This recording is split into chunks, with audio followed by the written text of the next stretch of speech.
Okay, so welcome back to this episode of New Narratives. And today I'm with Nethra Samara Vikarama. And Nethra is a PhD, an anthropologist, and career coach who helps people and aligns their work with their values. She supports her clients in making career transitions and writing their own scripts to actualize lives that express who they are. Her work is grounded in empathy, and she coaches entrepreneurs, engineers, academics, writers, and startup co founders to listen for their needs and actualize their full potential. She also supports organizations in redesigning their workplace cultures, bringing insights from anthropology, design thinking, and nonviolent communication to train teams and transforming their communication to enhance collaboration. She has a PhD in anthropology from Stanford and has extensive experience training teams across tech, nonprofits, public libraries, and academic institutions. So welcome, Nethra. It's really good to have you here with us. And I felt so sparked to have our conversation today after meeting you recently and learning a little bit more about your work and your passion and how you're approaching relationships. So welcome. Thank you so much, Alexandra. It's such a joy to be here, and I feel very honored to be invited. Yeah, and one of the things that really struck me is that I feel like we are kind of kindred spirits in terms of the way we are approaching our work, and you in the line of working with clients in terms of their approach to finding alignment in career. It feels like such a parallel to how I think about dating and really starting with that alignment with self. And so because I spoke a little bit to you, I know that you're in a deep practice with this yourself. And so today we'll get a chance to talk a little bit more about relationships and um, where you are right now in your own relationship journey. So maybe we'll just start with that. Like, tell me a little bit about what is alive on your heart today as you arrive with me here in this conversation as it pertains to relationships. Yes, I there's so much to dive in there, and I think that as you said, this question of alignment has been sort of a central focus for me, and I think my journey in work and my journey in love have been very intricately intertwined, and intertwined specifically around this conundrum of how do we really know who we are, what we want, what we long for, and how do we navigate the world and find resonance and alignment around that? And so I've been thinking recently, I think the most recent thought I've been sitting with is what is the relationship between self-love and congruence with oneself? How Mhm. can we think of that, finding that alignment as one of the deepest acts of self-love that we can do? Beautiful. Yeah, I'm curious, I love this question. And I know with your background in anthropology and design thinking, I imagine that you're constantly holding questions. But how did you come to formulate this question? Like, how did this arise for you? It has been building, I mean, I think over the course of a lifetime, but I think my work journey was the first thing that like really brought it into crystal clear focus. And what I've discovered through work, I think I'm also bringing to dating and relationships. And so maybe I'll start with the work there. So I was doing a PhD in anthropology, and I really thought I was going to become an academic because I fell in love with anthropology because of the capacity that, the discipline trains us to really approach another place, another person, another world with a sense of I don't know you, you know, and I can you take my hand and show me what your world is like, right? And so this process of real curiosity, of listening, of humility, um, really drew me. And also the theoretical sort of focus on, how do we think about power? How do we think about difference? How do we build a world that is safe for differences. This is something that we talk about in anthropology a lot. And so I was drawn to all of this in the discipline, and I love the research, I love the field work. And the thing that I found very jarring was I found that as I was moving around in the academy, as I was, sharing my work, going to conferences, being sort of in the thick of the world, the institutional dynamics, I found this misalignment between what the values that we were talking about and the way we were relating to each other. So we were talking about power hierarchies, and I could see them play out, right in front of me. And I noticed that, I mean, this is a thing that academics do, which is argue with each other and debate. But no one was listening. You know? And there was a sense of incongruence for me of being in an environment where there wasn't that very careful listening happening that I found in fieldwork and I found in a lot of sort of the practice of anthropology. And and I had been drawn to nonviolent communication since I was 15. And I started, for my own sense of well-being, I started going to these workshops in San Francisco. So go from these conferences that I was attending and sharing my work and speaking at, and then feeling very unheard. And I would go to these workshops in San Francisco and we would practice listening together. And I could just feel it was that alignment, like literally, I felt like the world was clicking into place. And as I was speaking and someone was listening, I could just feel my entire body just relax. And there was just this sense of safety that I didn't have to perform, I didn't have to follow any kind of script. I could just explore my inner world, and someone was right there with me, being like, I don't know, show me, take Yeah. the world. And so that was when I talk about it as coming home to oneself. What are the experiences, what are the contexts, what are the people, what are the relationships in which we can effortlessly return to who we are in the presence of another. And so after a long time of going back and forth between these worlds, I decided that alignment for me actually was doing this work. And it was difficult because I had to walk away from everything I had built up. I had to actually, there was a clear path, there was a script, there was a whole system that was set up. And I had to just say, out of self-love, I have to leave. And so I left and sort of walked into the unknown. And I started my coaching practice and I started teaching workshops.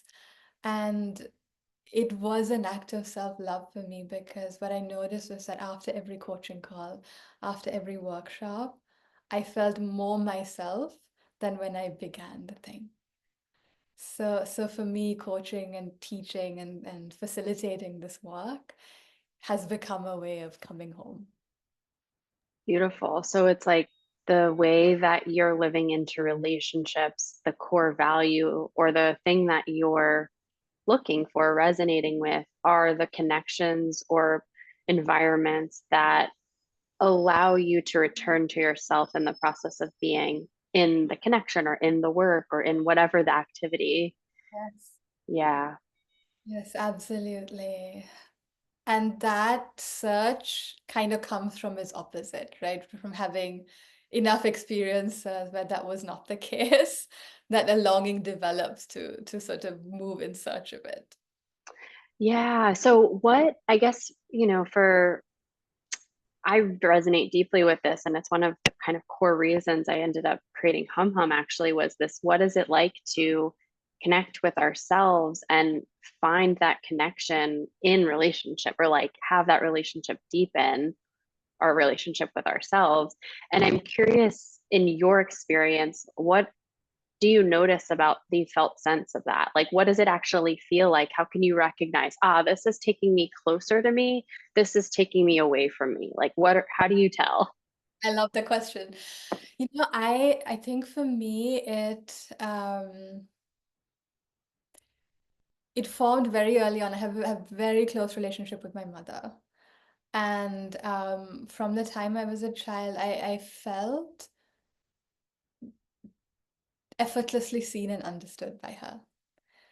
because she was very curious, and she was listening, and she was, there's a therapist whose work I fell in love with is everyone knows about him, is Carl Rogers.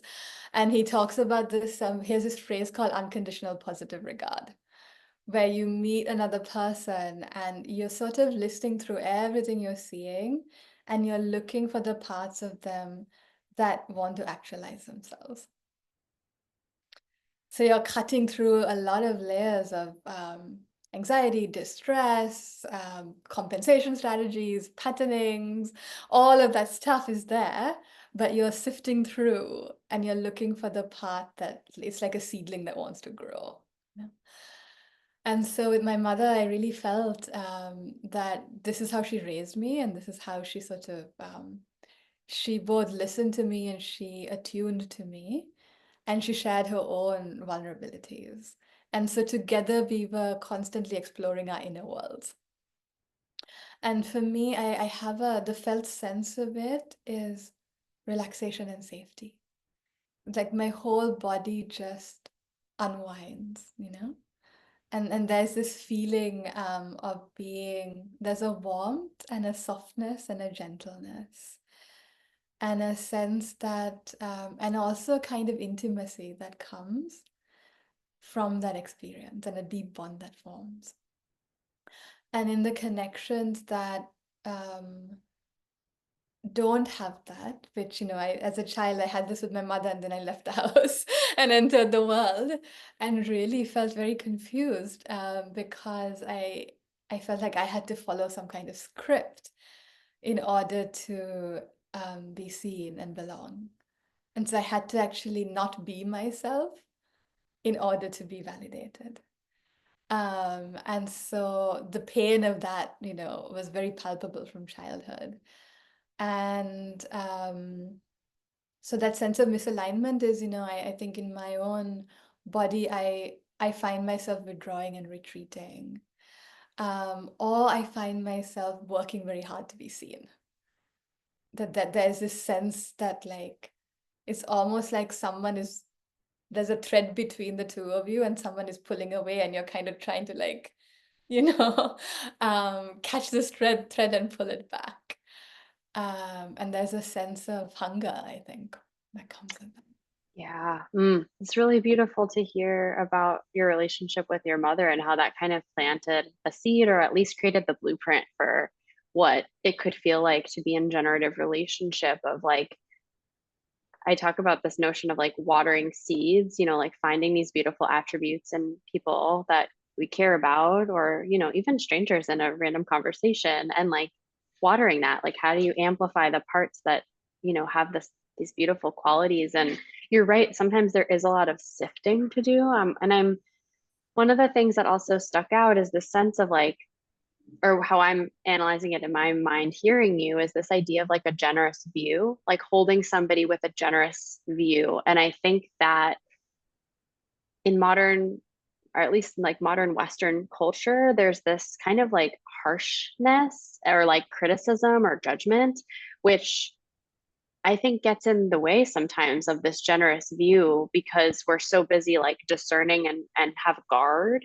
And so when you're talking about like safety, or kind of not trying so hard, allowing yourself to let the guard down, it's making me maybe think a little bit about how you then turned towards nonviolent communication as a like support to cultivate the kind of experience that you had the blueprint for. So I'm curious about that. Maybe we can talk a little bit about how that, you know, comes into your world and how it helps. And yeah. Yeah, absolutely.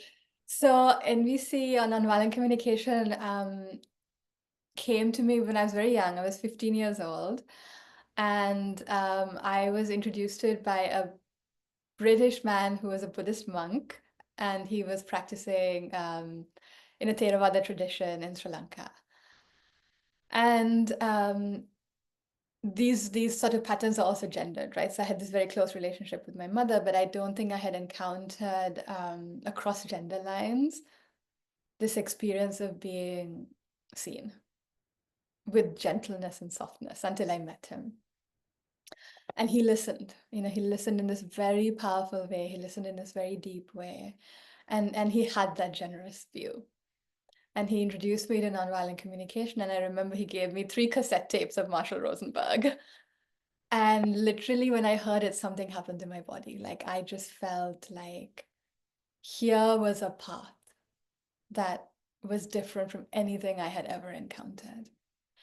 And so, even though I sort of went into the academy and followed that training, NVC was always in the background. And I took a workshop with Marshall Rosenberg when he was alive. And again, it was that embodied feeling of safety. Like that was my reference point. Like I remember being in that workshop, and there was just this quality of softness and this quality of um, tenderness almost, that was present, that I found so hard to find outside of this context. And I think that sort of sparked a lifelong commitment in me to bring that to every relationship, to bring that, including my romantic relationships. And so I have been looking for that love, I think, all my life. And I've been looking for it in work, in my relationships, in friendships, and the deep longing to find that in partnerships has also been there. Beautiful. I'm going to ask you all about your relationships in a second, but as you were sharing, I had another question arise around this idea of inner like self-talk, because I think one of the most difficult things for a lot of us is like the harshness, because it's the opposite of softness is like that harsh inner critic, or it's almost like the opposite of self-love and how conditioned that can be. And I'm curious for you, growing up with a parent who was really soft in how they met you, did you develop an inner harshness, or yeah, yeah, where did that, yeah, how did that, what's that like for you? And one of the things that my mother helped me with as a very young child was with the inner critic. So she introduced me to the idea. She told me about it, and really worked with me on that. And I think, and this is something that I work with my clients around a lot too. But I think one of the things that happens when you tend to be drawn to empathy, when you embody that softness, or you're drawn to it and you try to live your way through it, um, and you're not sort of out in the world. And I wasn't an extroverted child. I was a quiet person. I listened more. I was reflective. Um, and there was this sense of separation that formed from the world. That there was this thing I had within myself, and that this thing I had with my mother, which was this capacity to listen. But when I went out into the world, I was asking questions and no one was asking questions back.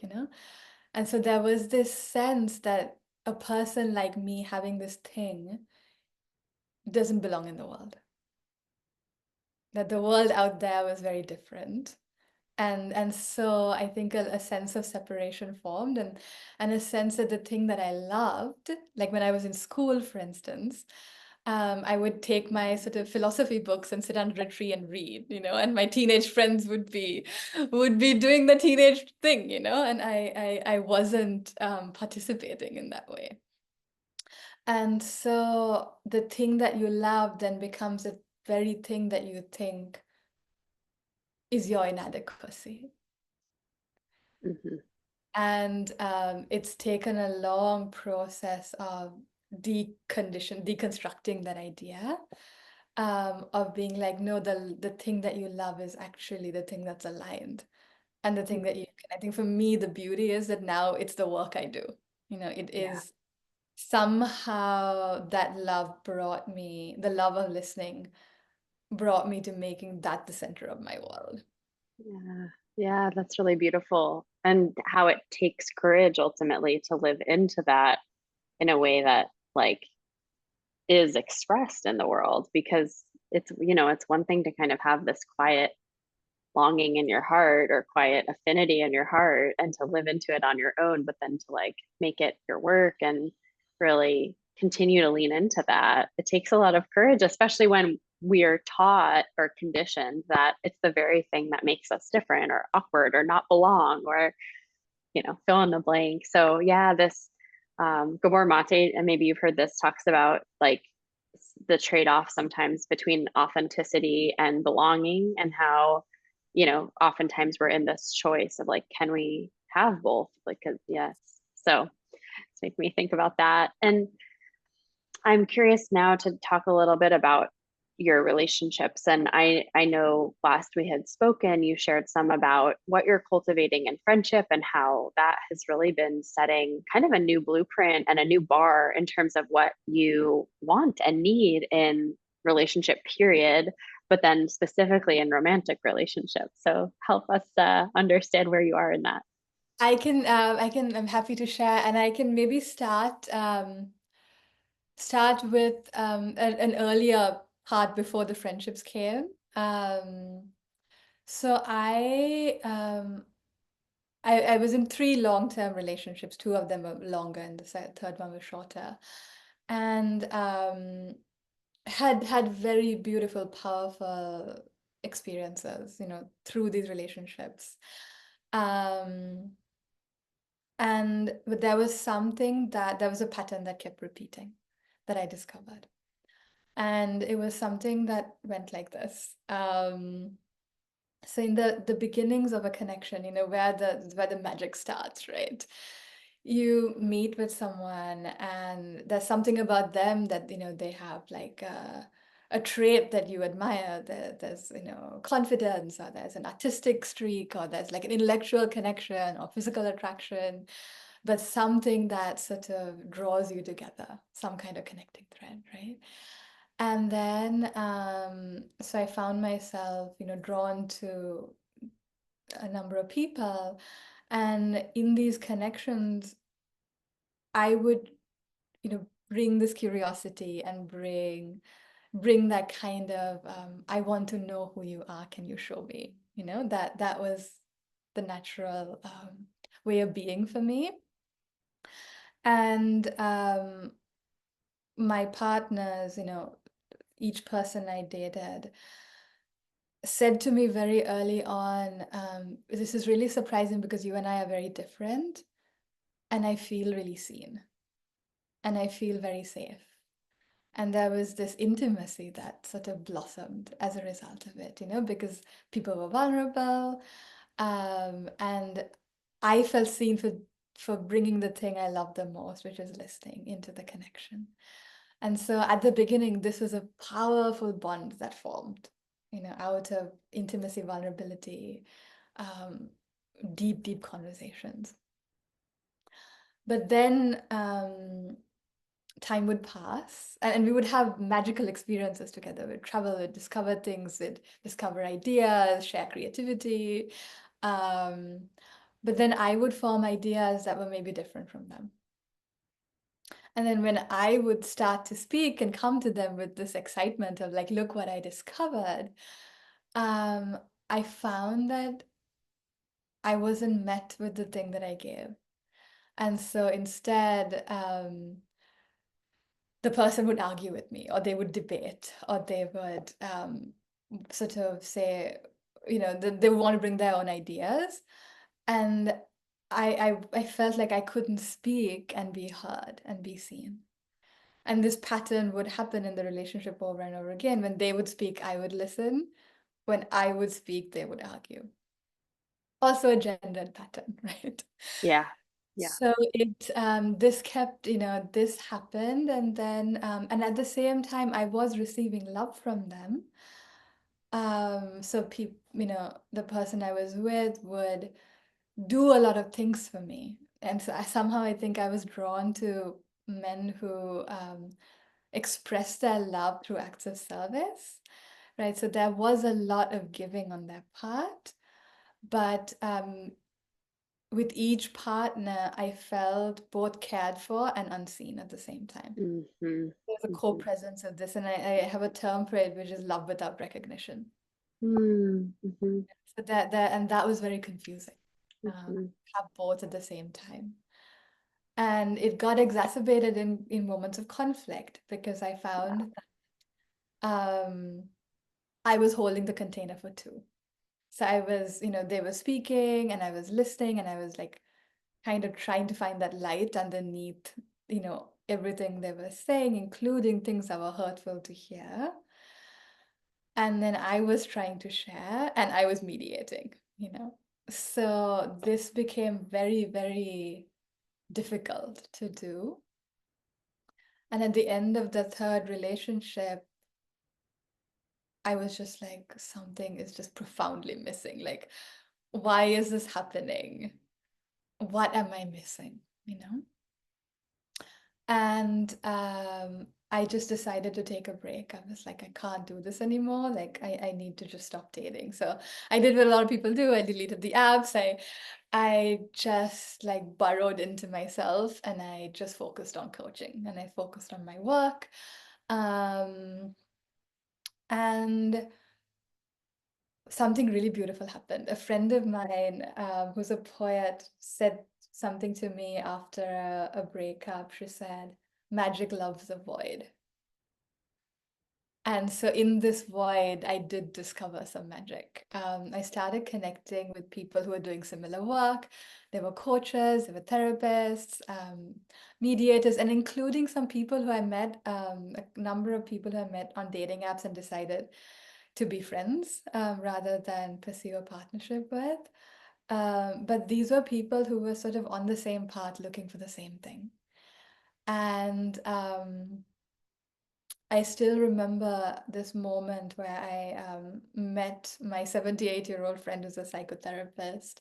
I was a psychologist. And I remember this conversation I had with him on a beach in Sausalito. And we were talking about our work. And I remember just like that immediate physical feeling of grounding and safety. And I was just looking into his eyes, like searching for the arguments. Like, is there because my body was prepared to be challenged? My body was constantly bracing in order to be countered, to be argued with, to have to defend my ideas. And I looked into his eyes and there was nothing but like tenderness. And I was like, there's no aggression here. It's completely absent. And I was like, oh my goodness, this is what it's like to have love with recognition. Mm-hmm. And so I tasted that mutuality and that reciprocity in that relationship and in many of the friendships that I have, where listening is just a joy, it's a shared joy, and someone is always holding the container. One person is speaking and the other person is present. And that gets passed back and forth. Mm-hmm. And so in these friendships, I finally found the thing I was looking for. Mm-hmm. That's so beautiful. Just that, yeah, you were able to have the felt sense experience of the thing you've been longing for in this very unexpected way.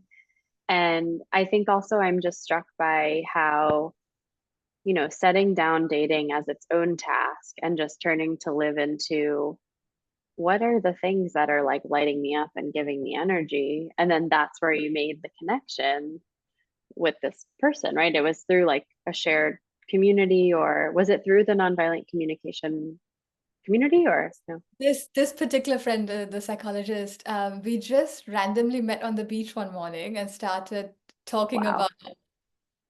about. So it was the work, that bonded us, but it was just happenstance. Wow. Uh, but I have, through the work, met other practitioners and or academics, who have been on a similar journey. And I think one of the things that I realize is that many of these people have gone through their own struggles, Mm, gone through their own experiences of a lack of reciprocity, many, many life challenges, health challenges, relationship challenges, and somehow have been searching for something to alchemize the pain. Mm-hmm. and have turned that into their life's work.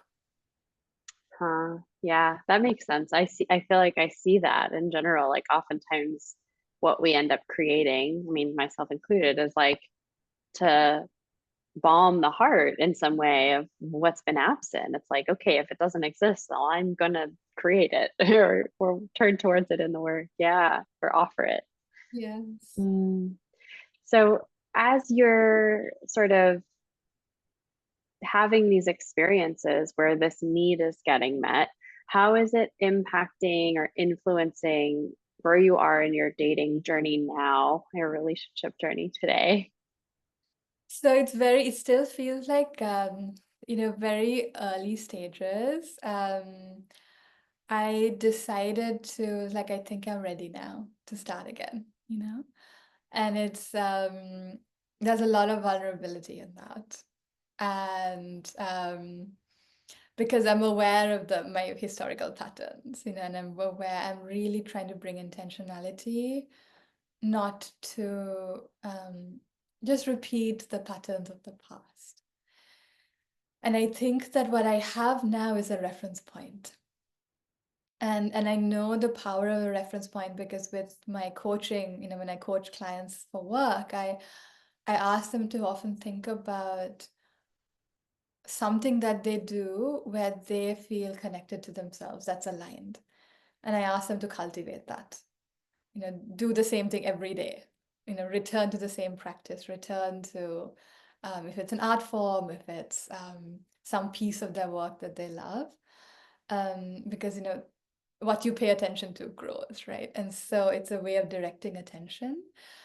And what I've seen with my clients is that the more they connect to that reference point, the more that reference point actually amplifies itself in their lives. And so that's my compass now, that I have this reference point both in an embodied sense of it, what does it feel like in my body when I'm engaging with another person with whom there is that reciprocal listening. And when is it not there? And so in the early days of returning to dating, as I encounter people, I do a somatic check, Is there a part of, am I tensed? Am I contracted? Am I working hard to be seen? And is there a back and forth? Are the questions being asked both ways? Is there reciprocity in the text messaging? These are the questions that I started with, and I'm really, I think, looking, in a sense, looking for what's already there, just in a Yeah. different form. Yeah.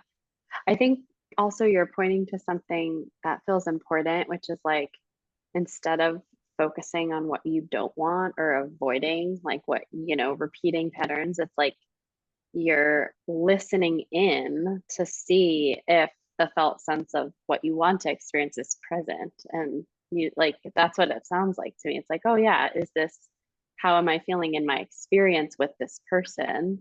It's like very embodied versus like, okay, I have this checklist, or this is how I will identify if, I'm going to find this person.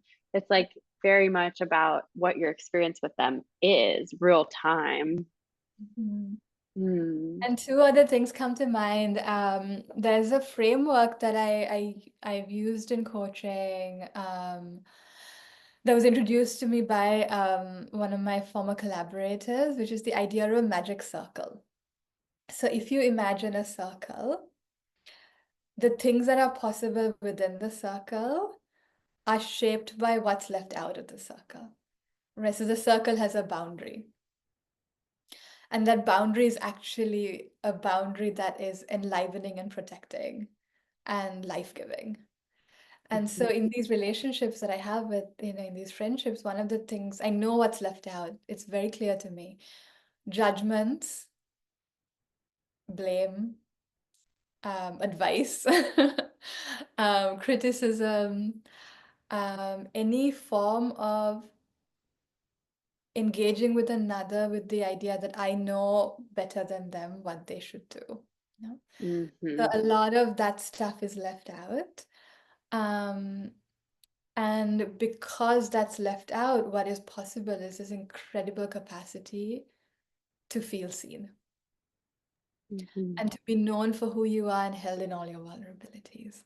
So that's one set of things. And the other thing that I found is that there is a shared commitment. I think what's left out is a kind of attachment to these compensation strategies, right?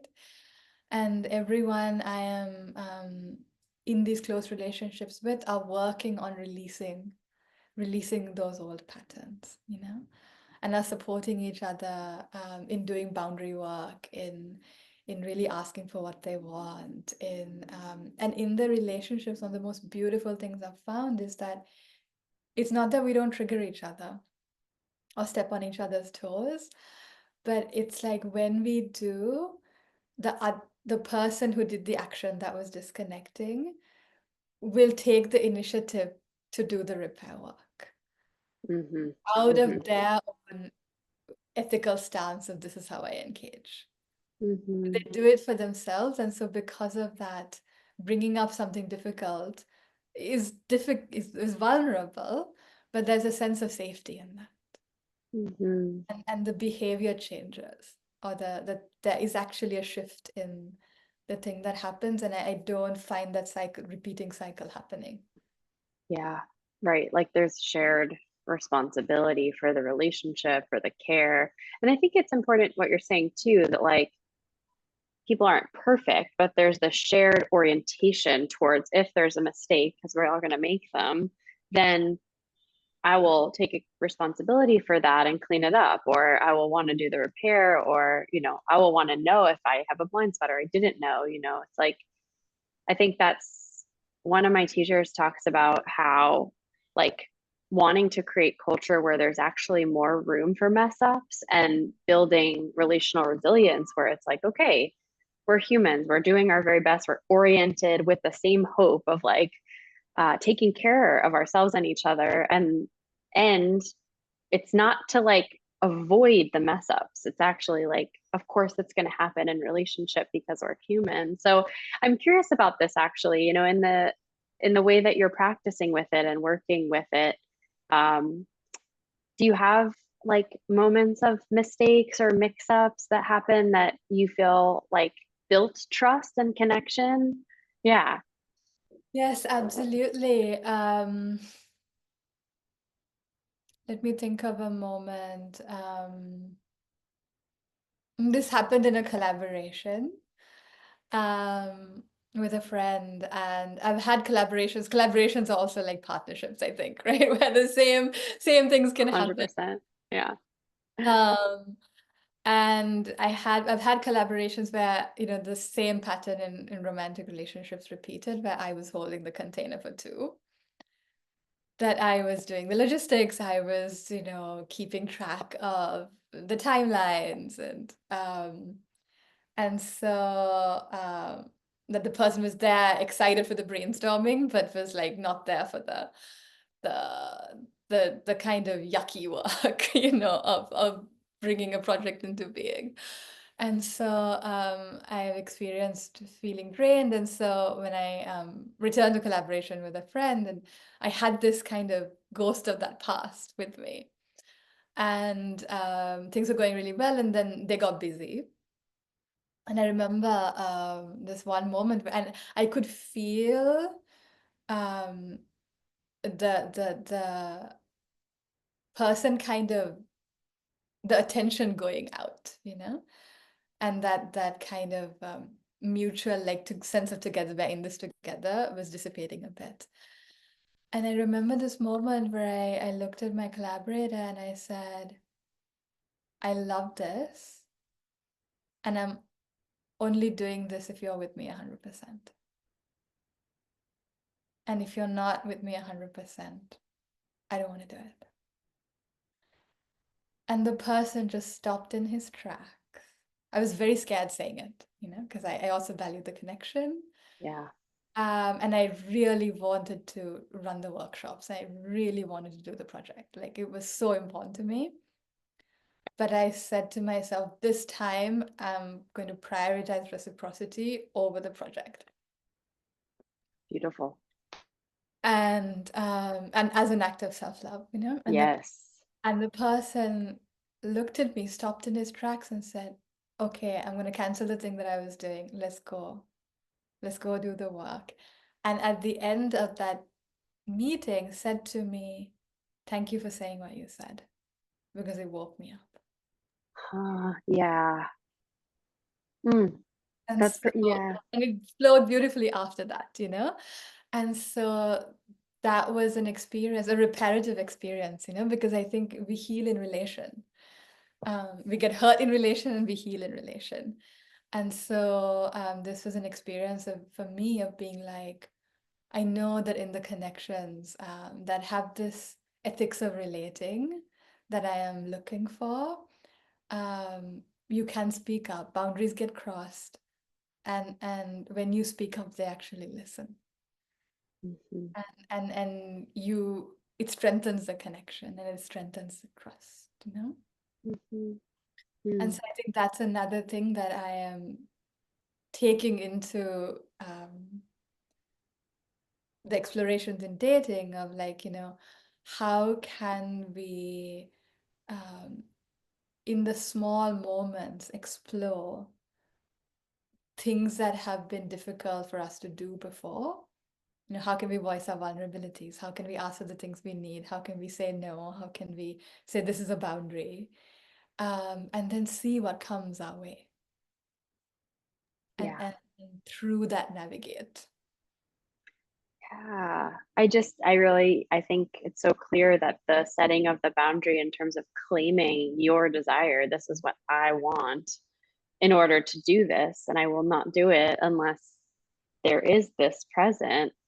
But you didn't blame, you didn't say you did all these things wrong, you're not meeting me. It was like about your experience. I will do this if you're going to meet me. And it's like so clear you left so much room for this person then to like come and meet you, and it was a win-win. But it's true, and then maybe in some instances that would illuminate the mismatch or illuminate the misalignment.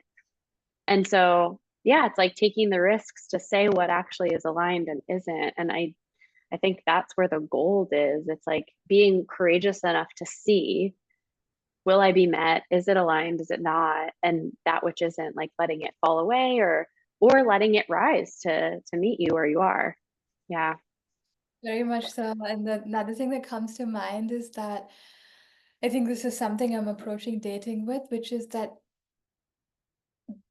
there can be many forms of connection that form through dating. And I think that I'm approaching each conversation being like, what's the right container for this relationship? Yeah. It might not be my life partnership, but it doesn't mean that if the partnership piece isn't aligned, that other things aren't possible. So two of my closest friends are people who I met on a dating app. And so it's like, is friendship, the way? Mhm. Is a collaboration something that can emerge? There's so many incredible people out there, I think. Uh, Exactly. and then the question is like, how can I bring like a real quality of interest, curiosity, care for the other person and for myself, and then see what can be built together. Mm, beautiful.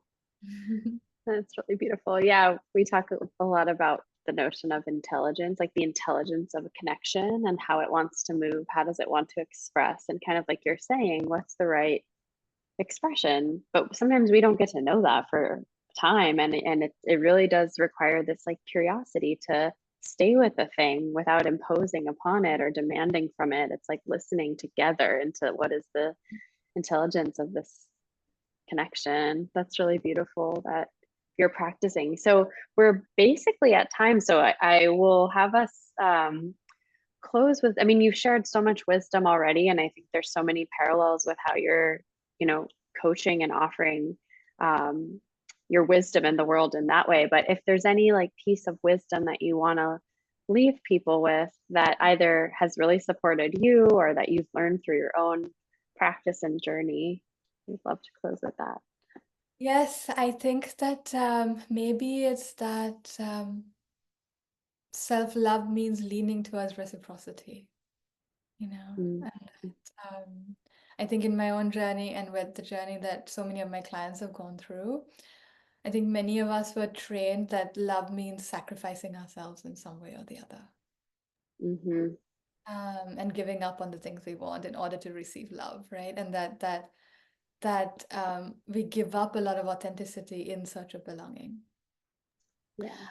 And what I have found is that true belonging enfolds our authenticity. There's no contradiction between the two, you know?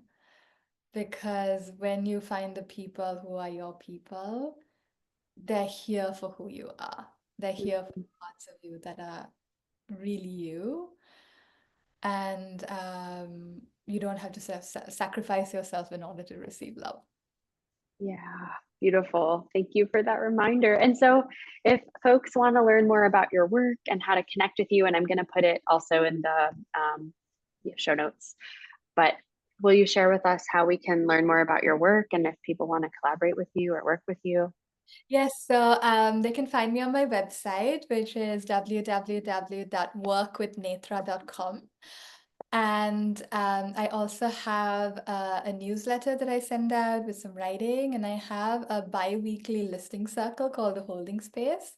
It's donation based, anyone can come, and I teach one kind of skill around nonviolent communication or design thinking. I bring in anthropology, but it's really a space for people to come and meet other people who value empathy. And so they can sign up for my newsletter and they'll get notified about that. But everything's on my website. Awesome. I'm so glad to share your amazing work with our community and to get to have this conversation with you. Thank you for sharing your vulnerable heart with us.